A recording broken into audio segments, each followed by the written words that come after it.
The Sunnyvale Estates, HOA, looked like paradise on the outside.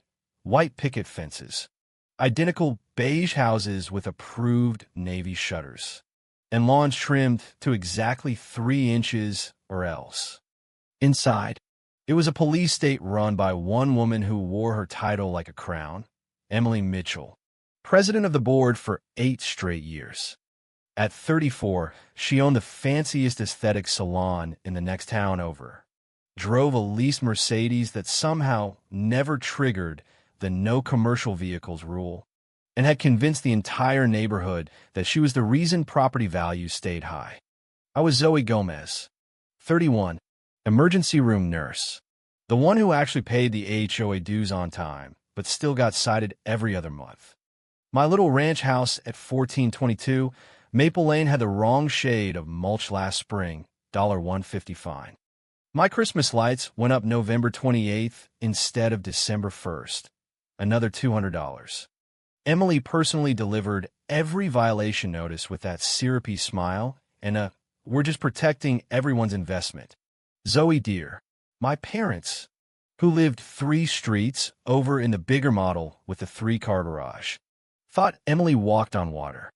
They'd helped fund her salon startup while I was still drowning in student loans and 12-hour shifts. Grandma Eleanor Hayes was the only person in Sunnyvale who saw through the beige tyranny. She'd lived in the original cabin-style home at the back of the neighborhood since before the HOA even existed.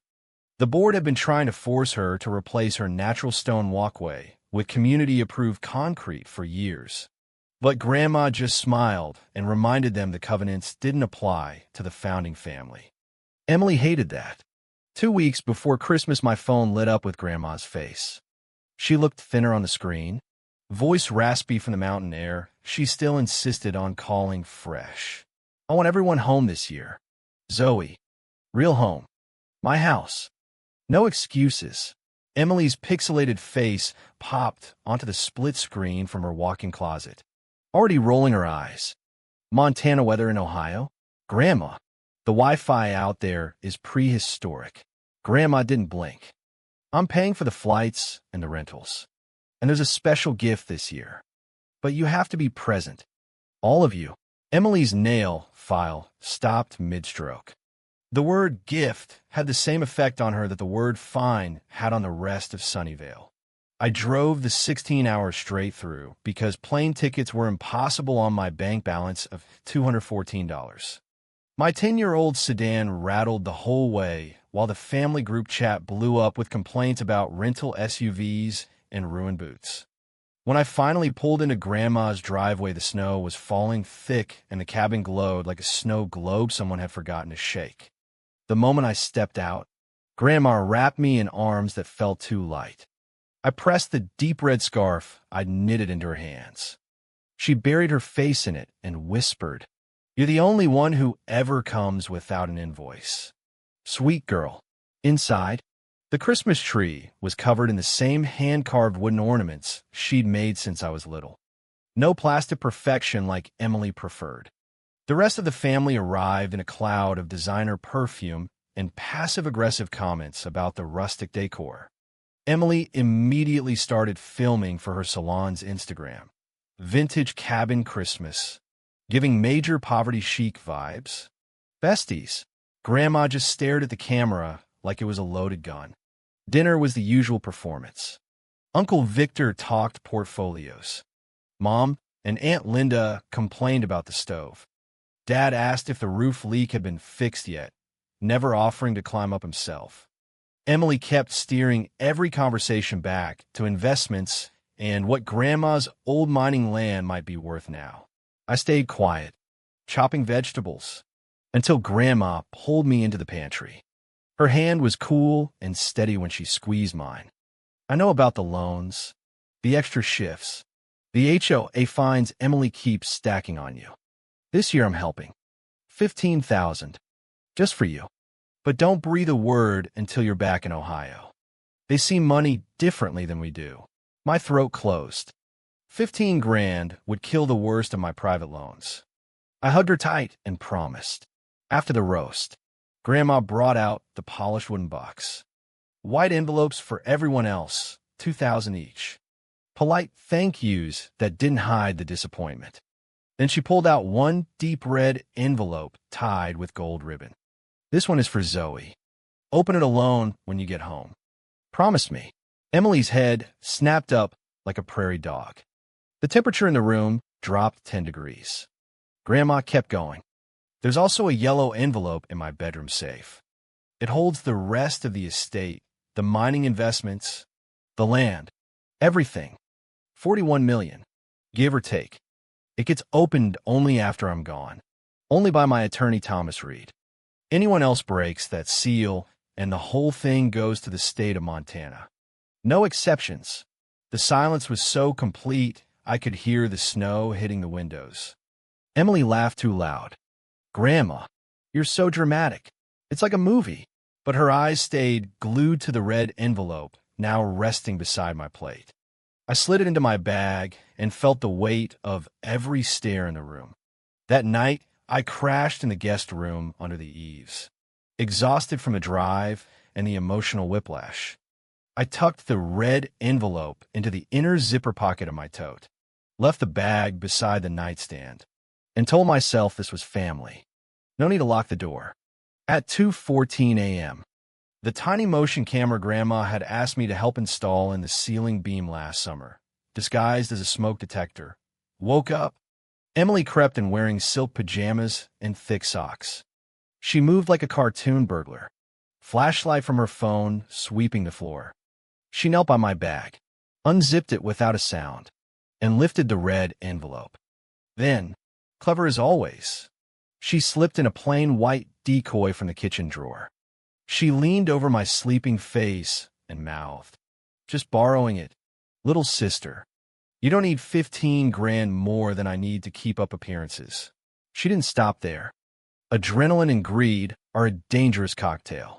Emily slipped downstairs to the living room, found the yellow envelope still on the mantel behind the porcelain shepherd. Grandma had planned to move it to the safe in the morning, but left it as bait. Emily pried the wax seal with a letter opener, read the summary page, and saw the number, $41 million. Sole beneficiary, Zoe Gomez. Her face went the color of old milk. Panic set in. She tried to reseal the envelope with spit and thumb pressure, smearing her own oily fingerprint right in the center of the broken wax. Then she fled upstairs, heart hammering, thinking she'd gotten away clean. High above the mantel, the second tiny red light blinked once.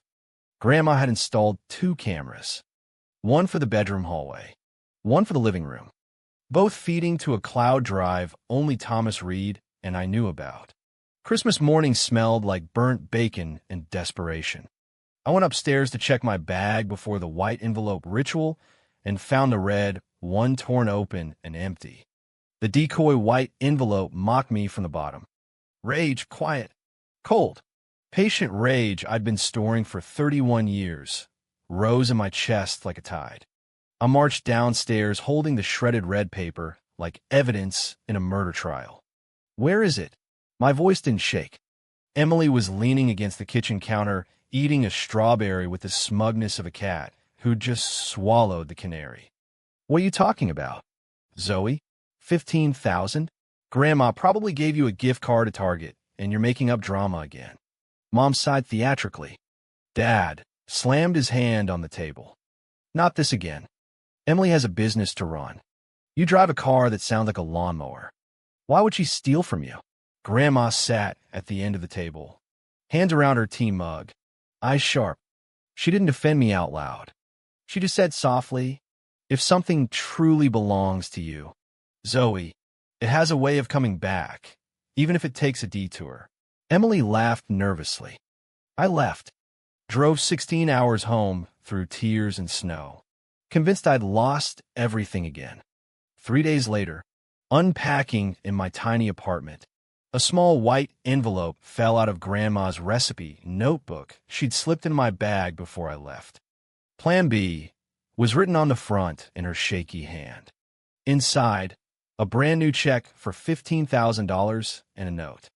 "I know how they are. Stop payment on the first one. If she tries to cash it, she'll get a lovely surprise. The show is just beginning. Love, Grandma. I laughed until I cried. Then I drove to the bank and deposited it. Brenda the teller's eyebrows shot up so fast they nearly left her face. Meanwhile, Emily posted on the Sunnyvale Estates private Facebook group and her salon Instagram. Some people fake being the humble nurse, just a worm into an old woman's head. Snakes in our own backyard. Y'all, protect your families. The comments poured in. My own parents liked the post. The HOA board, handpicked by Emily, started a new concern thread about my pattern of disruptive behavior. Fines started stacking faster than snow in Montana. I said nothing. I just waited. Because Grandma had taught me the best traps are the ones the prey sets for themselves. The funeral was held in the little Snowbridge Chapel because Grandma had insisted on being buried near the mountain she loved, not in Sunnyvale's sterile memorial garden. The entire HOA board showed up in black designer coats. Emily front and center dabbing perfectly timed tears. Thomas Reed, Grandma's attorney for 40 years, stood at the front looking like a man who'd seen every flavor of greed. After the service, we gathered back at the cabin for the reading. The yellow envelope sat on the mahogany table like a loaded revolver. Reed cleared his throat. Before we open this, I must inform the family that the security system misses. Hayes installed last summer captured certain activities on Christmas Eve. He clicked a remote. The large screen lit up. There was Emily, timestamp 2:14 a.m., sneaking into my guest room. There was the theft of the red envelope. There was her in the bathroom, eyes glittering as she counted 15 grand that wasn't hers. And then the money shot, her in the living room, prying open the yellow envelope, reading the $41 million figure, and frantically trying to reseal it with spit while her fingerprints smeared across the wax like a confession. The room went so quiet you could hear the ice melting in the water glasses. Emily's face drained to the color of old grout. My father turned purple. "You absolute idiot," he hissed at her. 41 million, and you couldn't keep your hands to yourself for one night? Emily tried the classic Karen pivot. It was just a peek. I was protecting the family. Zoe was going to hoard it all. Reed didn't raise his voice. He simply read from the document. The sanctity of seal clause is crystal clear. Any person who opens this envelope prior to my passing and without my attorney present forfeits all rights to the estate permanently. The contents now go solely to the named beneficiary. He opened the yellow envelope. The paper rustled like a death sentence. Sole trustee and primary beneficiary of the Hayes Legacy Fund, Zoe Gomez. Pandemonium. My mother actually clutched her pearls. Real ones Emily had talked her into buying. Uncle Victor started yelling about undue influence. Emily screamed that it was entrapment, that Grandma was senile, that the camera footage was doctored by Zoe's nursing knowledge. Reed just slid a folder across the table. Medical records showing Grandma had scored perfect on a cognitive test 2 weeks before she died, plus a video of her stating on record, "My children love money more than they love each other. I'm protecting the legacy from their greed." Then Reed dropped the second bomb. The footage and fingerprint analysis have already been submitted to the probate court. MS. Mitchell is formally disqualified. Furthermore, the campaign of defamation she and several board members ran on social media, and the Sunnyvale Estates private group constitutes malicious prosecution. MS. Gomez will be filing a countersuit for reputational damages, lost wages, and punitive penalties. Emily looked like she'd been slapped with a frozen trout. The same neighbors who had liked her Instagram post 2 weeks earlier were now staring at her like she'd tracked dog poop through their foyers. My father tried one last Hail Mary. Surely the rest of the family can still receive something. We're blood. Reed smiled the way a judge smiles right before dropping the gavel. The will is very specific. The first person to violate the seal loses everything, and drags their immediate line with them under the no contest clause misses. Hayes wrote 5 years ago, "You're all out." The HOA board members who had ridden Emily's coattails for years suddenly remembered urgent appointments. One by one, they slipped out the door like rats leaving a sinking yacht. I didn't gloat. I just looked at Emily and said quietly, "You opened the wrong envelope. Eminesia. You always did." She lunged at me, actual claws out, until Uncle Victor yanked her back. The last thing I heard as I walked out was her screaming that the HOA would review my property for violations, and that I'd be fined into oblivion. I drove back to Sunnyvale with the snow turning to slush under my tires and the first real smile I'd worn in months on my face. Because while Emily was busy rage posting in the HOA group chat, I'd already forwarded the court documents to the state HOA oversight board. Turns out tampering with a will and running a smear campaign on a community page violates more than just covenants. The next 30 days were a masterclass in Karen implosion. Emily tried every trick in the HOA handbook. She called an emergency board meeting to address the Zoe Gomez situation. The agenda item was literally titled Disruptive Resident 1422, Maple Lane.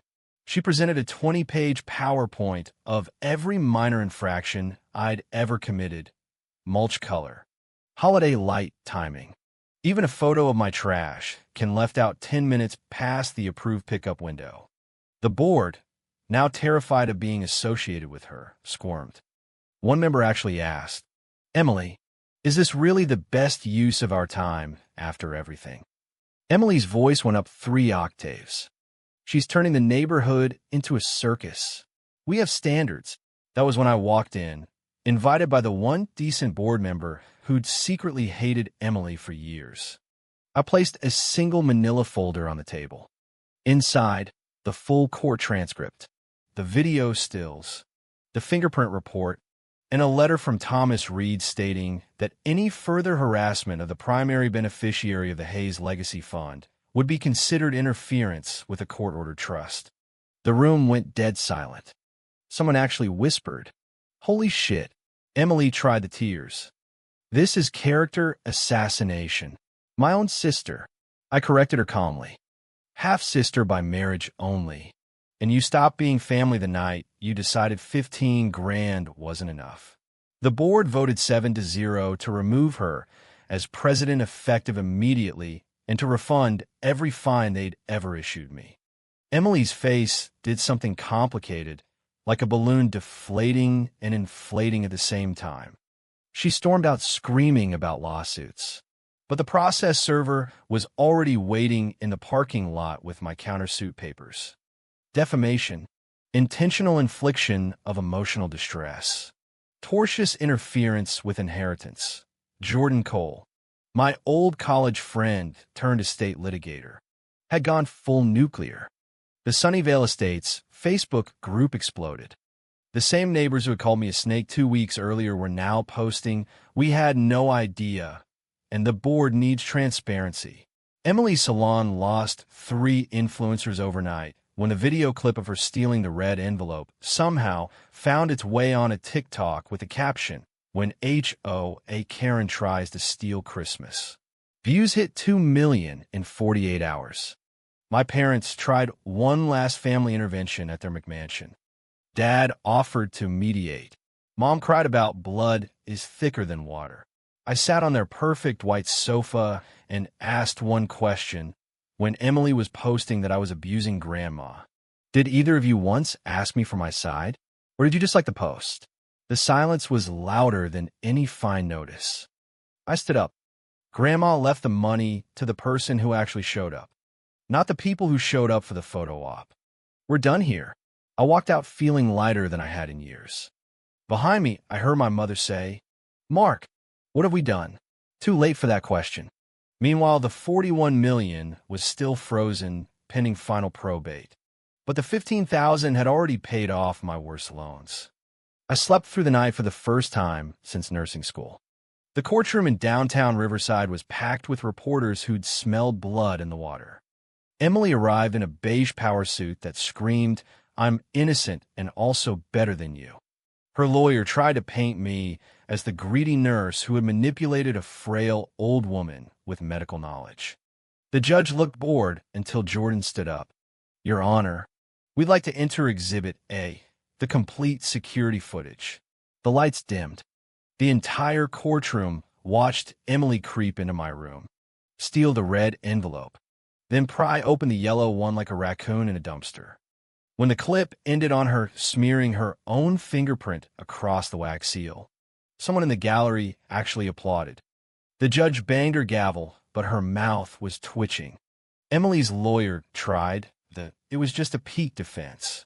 Jordan countered by entering Grandma's 5-year-old letter, spelling out the exact trap in plain English. The judge didn't even need to hear closing arguments. She ruled the will ironclad. Emily permanently disinherited and awarded me $100,000 in damages plus all legal fees. Emily's face went the exact shade of the HOA violation notices she used to love handing out. Outside on the courthouse steps, my entire former family waited like vultures who just realized the carcass was wired with dynamite. Dad tried the "we're still family" speech. Emily just stared at the ground, mascara running in perfect tragic lines. I looked at all of them and felt nothing. Not anger, not pity, just the clean finality of a chapter closing. "There's no deal," I said. "The money Grandma left is going to pay off every ridiculous HOA fine ever issued in Sunnyvale. Fund a legal defense fund for residents bullied by power-tripping boards, and build a new wing at the children's hospital where I work. The rest stays in the trust to help people who actually need it, not people who need another vacation home." Emily's mouth opened and closed like a fish. "You can't just give it away. That's our—" She stopped herself. There was no "our" anymore. I turned and walked down the steps into the first real sunlight I'd felt in months. Behind me, the screaming started, but it sounded farther and farther away with every step. Back in Sunnyvale, the board had already renamed the community Facebook group Sunnyvale Transparent Estates and posted an apology letter. My fines were not only refunded, they sent a fruit basket. The kind with the little car that said, "We're so sorry." I laughed. So, my neighbor actually came over to check if I was okay. 6 months later, the new children's hospital wing opened with Grandma Eleanor Hayes' name on the plaque.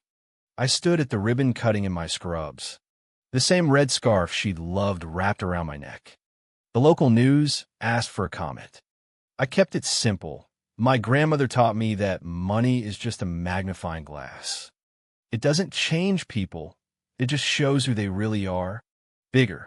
She made sure the right person got the glass. Emily tried one last comeback.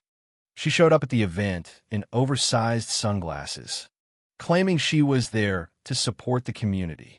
Security escorted her out after she tried to pose for photos in front of the plaque. The video of her being walked to the parking lot went viral with the caption, "HOA Karen meets karma at the hospital she tried to bankrupt." I kept the broken yellow envelope in a small safe in my new house, a modest craftsman 2 streets over. Still inside Sunnyvale, but now with a lawn I mowed exactly when I felt like it. Sometimes on Christmas Eve, I take it out, run my thumb over the smeared wax fingerprint, and remember the night greed walked straight into a trap an old woman set with nothing but love and patience. The neighborhood is quieter now. The rules are still there, but the president is a retired teacher who believes in common sense instead of control. My parents send Christmas cards with stiff handwriting. I send back photos of the hospital kids smiling. Emily's salon closed last month. Turns out influencers don't want to be associated with felony-level envelope tampering. And me? I sleep through the night. I work the shifts I want. I drive a car that doesn't rattle. Most importantly, every time someone in Sunnyvale whispers about that nurse who got all the money, I just smile and remember Grandma's words. The magnifying glass showed exactly who everyone was. And in the end, the only person left standing in the light was the one who never needed to steal the spotlight. Thank you for listening to this HOA Karen story. Drop a comment where you're watching from. I read every single one. If you've ever been fined for the wrong mulch or had your Christmas lights declare a violation, hit that like button so the next neighbor knows they're not alone. Subscribe for more real homeowners association dramas where the Karen always gets exactly what she deserves. See you in the next one.